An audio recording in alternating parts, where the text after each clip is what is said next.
Magandang araw mga kaibigan. Good news po itong pag-usapan natin ngayon. Isang online survey ni ArcLight, isa sa mga sinusubaybayan kong social media influencer sa Facebook. Ito si ArcLight dahil napaka well-researched ang mga post niya. Ito, meron siyang online survey sa kanyang page. So, basahin ko. Numbers don't lie. Nagsalita na ang mga netizens. ArcLight Senatorial Preference Survey 7th run. Okay. Sino ang iboboto mong senador? So, lahat yung 66 na kandidatong senador, pinost niya at bahala yung mga tao bumoto. So, poll conducted from February 22 to 25, 22 to 25, no? With 66 senatorial candidates to choose from. ArcLight with its 2 million followers, dami, no? Generated more than 435,781 votes from accumulated survey forms and recorded 5.2 million in total engagements. Here is the result. Okay, ready na ba kayo? Number 1, Bongo, 45,862 votes. Okay. Number 2, Bato de la Rosa, 44,614 votes. Number 3, Apollo Kibuloy, 44,211 votes. Number 4, Marcoleta, 43,415 votes. Number 5, Bundok, 34,518 votes. Number 6, Vic Rodriguez, 30,030 votes. Mata, number 7, Mata, 29,125 votes. Lambino, number 8, Lambino, 25,644 votes.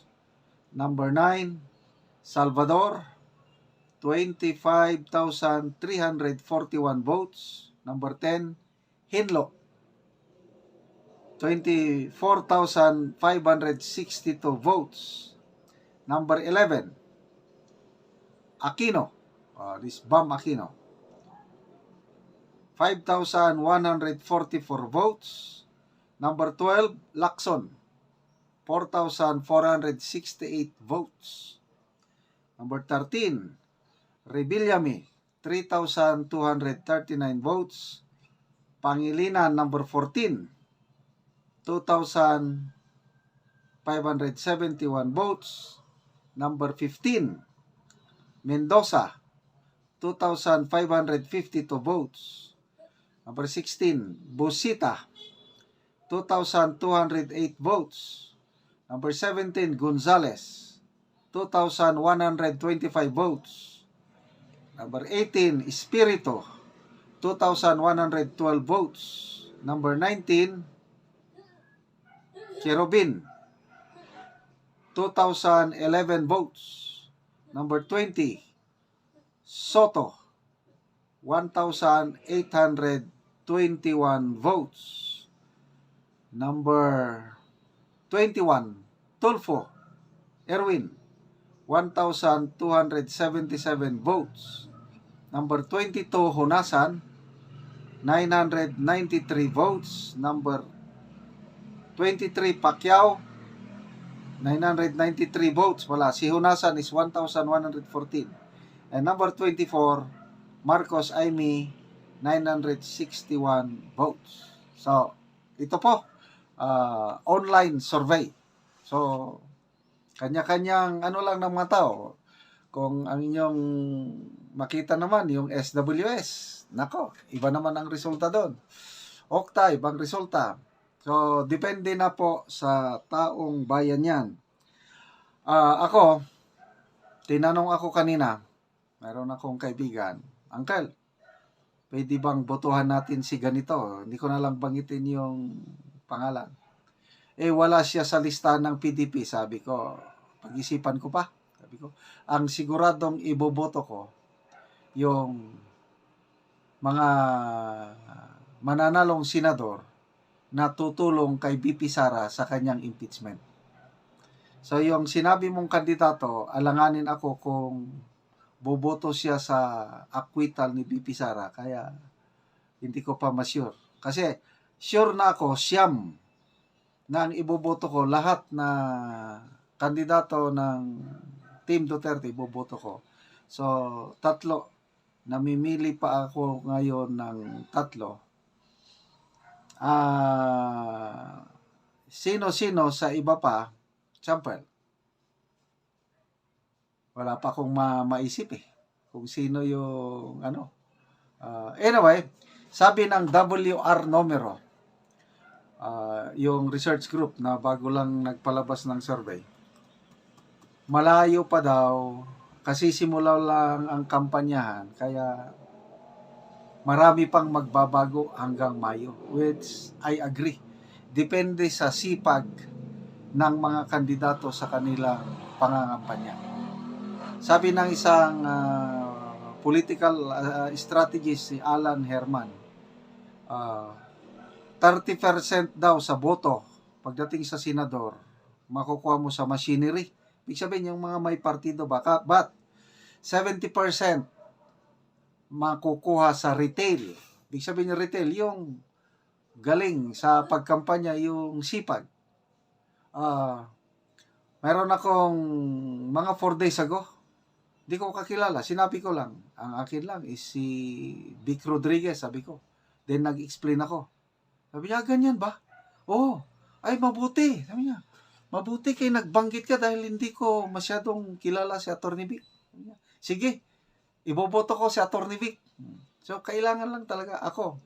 Sinisimulan na naming mag-asawa face-to-face na kampanya para kay Atty. Vic and of course, PDP laban. Okay mga kaibigan, salamat sa inyong palaging panonood sa ating channel. Ang income natin sa channel na ito ay tinutulong natin sa tribong Talaandig sa Bukidnon. Namimigay tayo ng yero at pako sa tribo para ma-repair nila ang sira-sira nilang bahay o kaya makapagpatayo ng bagong bahay. Panoorin nyo ang video na ito.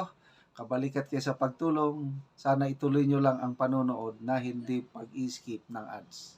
Na anami diri sa Ilaya ug mauna ni kadtong balay nga panit lang sa kahoy ug karon wala na diri tong tag-iya sa balay, tuan na sila ni uli sa ilang nahuman nga balay kadtong gihatag sa ilaha nga yero ug karon mao ni kadtong ilang payag nga bolsuton in taon nga panit lang sa kahoy.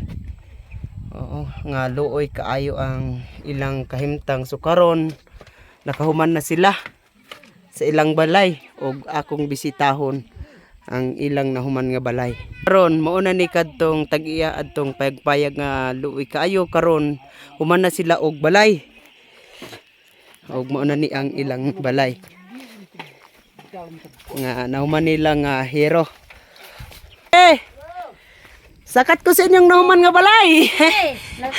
Salamat kami kay Oo. kami. Nakabalay na gid mo ante ba human na. Mana?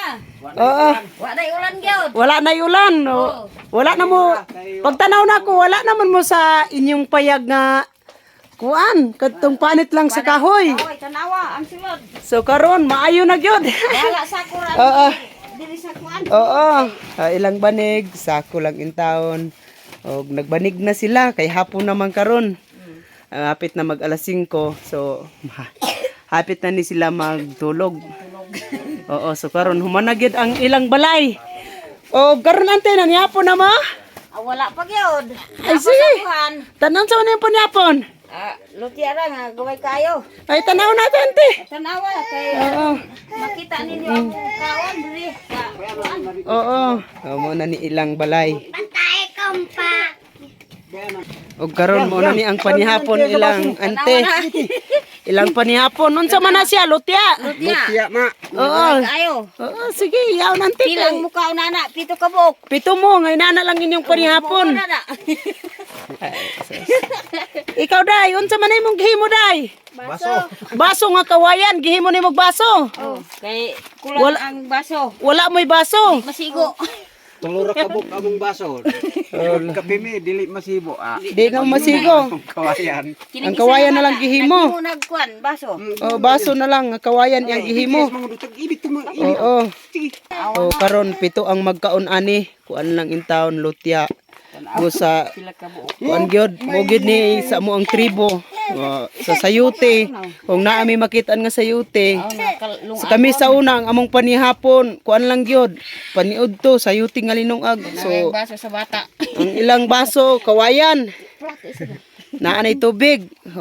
Lisod gyud mi, busa nagpasalamat mi sa nagtabang sa among tribo nga sa among kalisod adunay mga tawo nga naluoy sa amo Gani Kay- kay naluoy sa amo ang luoy gyud. matabangan mga Naay naluoy sa amo nga motabang. Oo, kay lisod gyud kaayo. Sir, pundot ka nun sir. Oo, sige. Na manang akong ihatag sa inyo manang. May na lang ipalit ninyo na og mga 2 ka kilo nga bugas manang. Mayo na ni karon. Oo, kay at least ang bata ba malugawan. Oo nang. among lungag. Oo, sige mo tilaw ko ani. Oh, tilaw sa among Oo. lungag. Sa Oo. Tiya sila talaga no. Muni, kaunon sa mga kuan lumad. Oo, mga kuan. Kita sa atong kapobrehon ante, kami nakaagi nami ante og sayuti lang gyud ante pamahaw pan ito panihapon nga among pagkaon bao nga makahilak gyud ko nga magtan-aw nga paryaan nila bina ante og naay mga bata. Busa salamat mi sa nagatan-aw sa video nga ang inyong kaluoy in taon sa mo salamat gyud kaayo. Salamat. Nga naani pito sila nga magkaon mupodyot lang ang mga bata. Ilang plato duha kabuok. So salamat kaayo gyud sa nagatan-aw sa video og labi na sa Ginoo nga adunay gihikap nga mga tawo nga maluoy sa sama namo sa among